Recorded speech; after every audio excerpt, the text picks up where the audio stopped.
Are you wasting your money buying these thinking they will help you?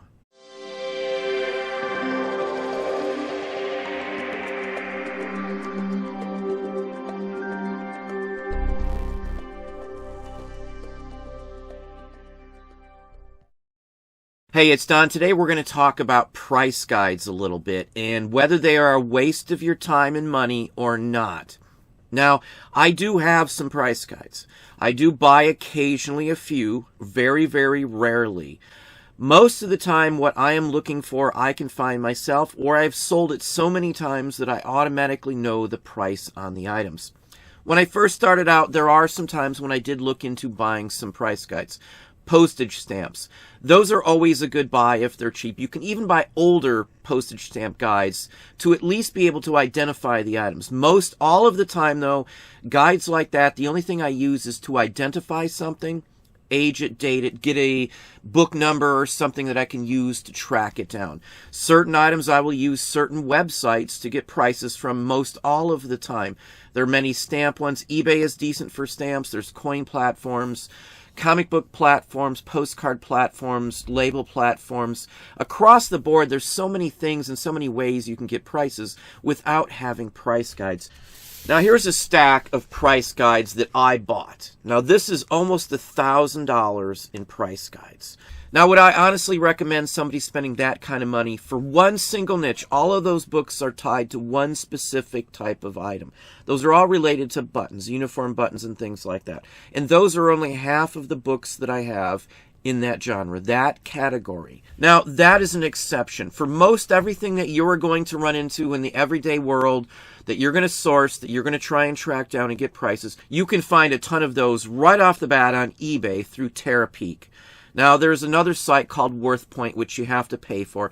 I personally don't use it, nor do I need it, but for some people who are selling in certain categories, that site can be useful. I don't know the cost on it, never looked into it, never had the need to use it. Again, I sell certain items over and over again, and if I do have an issue, I know where to look for most every item. There's sites literally for most everything these days. Now, I do pay for one specific site in the record field just to track down prices because it lists 10 or 15 years of information from multiple sites, not just eBay. For me, that sort of site is good.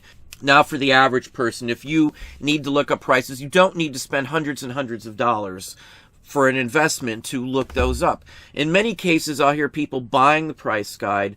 They'll try and figure out what they got and end up not being worth even the price of the price guide. Don't just rush out and get a price guide. Most of the time, you can get the price guides from a local library fairly easily. Even with the pandemic and things going on right now, our local library, you can reserve anything online. Most every state I have seen has an online version to reserve books. Now, in this state, Ohio, where I live, you can have anything from the entire state shipped to your local library free of charge and get a notice when it's ready to be picked up. Our local one as well, you can pick up the items outside so you do not even have to venture into the library. I do have a video just going into this on my Patreon page as well, just talking about guides and what could be useful. Most of the other guides that I do possess, I got for a couple bucks at a haul, and that's the only reason that I do have them. Most guides in general, in my opinion, aren't very useful these days. The prices, no matter what, even if they were recently published, usually aren't in sync with the platforms that you're selling on in the first place. If I look for a guide or a price, eBay sets the rules on what the prices are in my book if it's a vintage item.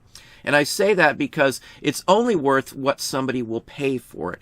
And if eBay prices are routinely can be tracked, those are the prices that are more important than a book that was published by somebody. Now, in some cases, often in the past, when specific guides are out there, some of the prices seem to be much lower than what I see them go for. And there's always been a conversation on the guide prices being set so the people who write the guides can still be able to get certain items cheap. Now, I don't know if that's true or anything into that. I don't play much into that thinking. Now, I actually know people who have done work for some price guides and things like that, and I do deal with them. We are working on a guide ourselves in the 78 field, so I do look into this. There are some valid reasons to buy guides.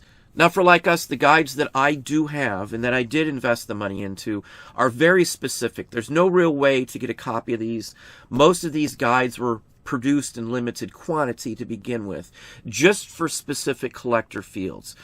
So like some of the guides, as I said, that I have, Tice's, it's very specific. It's limited. You know, most of the time these are going to be signed. Don Van Court's book, again, very limited. He has 3 different books like this, all different topics. These were limited in production. There's not many of them out there. I can't go to the library. It's a small collector's field, so there's not many big sites that have specific dating, pricing, IDing, information on the websites. The only way to find those specific prices are to have books like this. For the general person just selling random items and stuff, I would never recommend spending or wasting your money on them. Most of the time, as I said, you're going to waste your money, and you may not even get enough to cover the cost of the book from the items you are planning to look up. Many cases you can go to the library, even if it's a reference one only, and at least Xerox the pages that would be useful to you. Most identification books like this have a limited amount of photos, pages, or identification images to go by, and that's all that really matters in most cases. So the answer to the question, are you wasting your money? It really depends on what you are selling. Most, 90% of the price guides, in my opinion, aren't worth messing with, other than maybe identification. Again, stamps, coins, buttons, things like that are very useful. Now, like on postcards or something like that, I get asked all the time on stuff like that. Yeah, there's some decent books, but they may not help you much at all, again, because they're going to be limited.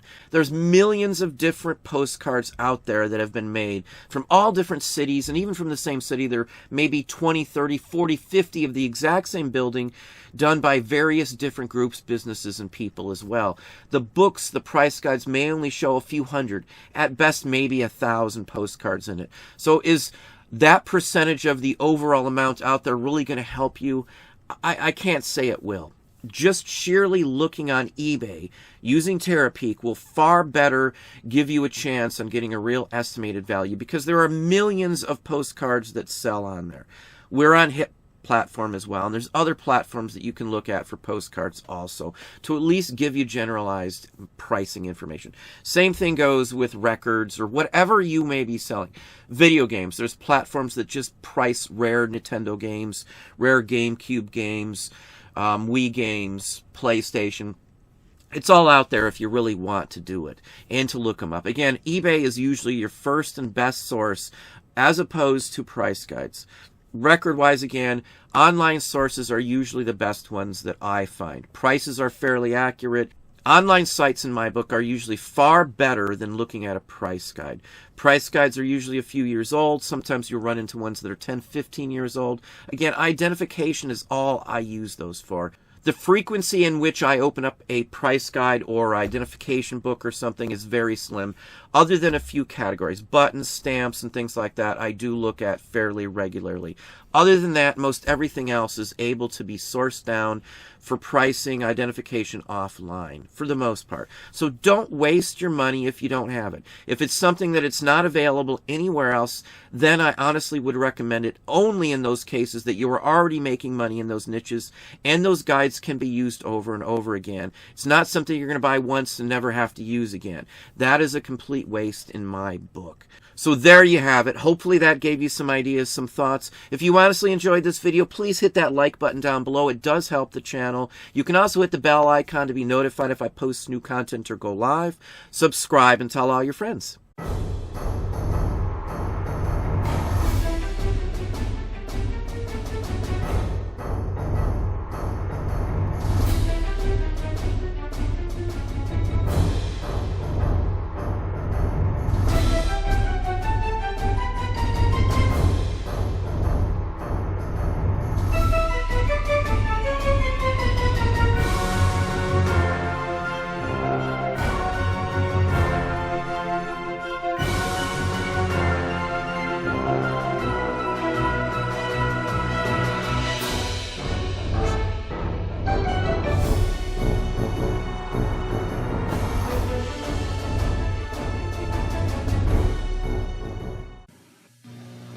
Ordinarily, graham crackers don't expect much out of life. Oh, a dip in a glass of milk at best. But now, whoa! go! With Buzzy the Cookie Crafter, I can be a star!